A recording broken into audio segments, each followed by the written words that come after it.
გვაქვს ისევ გამომტყუნებული განაჩენის მაღალი სტატისტიკა. ძირითად შემთხვევაში ეს გამოწვეული არის ორი ფაქტობრივი გარემოებით. პირველი პროკურატურა სისხლის სამართლის საქმე სასამართლოში მიაქვს მხოლოდ მაშინ, როდესაც გამომტყუნებული განაჩენის მგონივრული ალბათობის მაღალი ხარისხით გამოვა.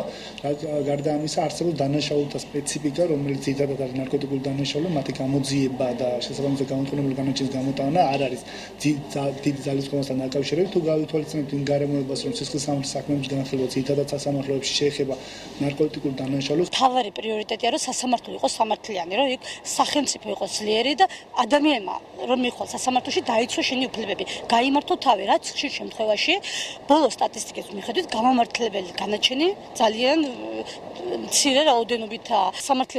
სასამართლო ჩვენ კიდევ არ გვაქვს და ბევრი ეტაპია ამისათვის გასავლელი, რომ საზოგადოებაში შიშის სინდრომი არ იყოს.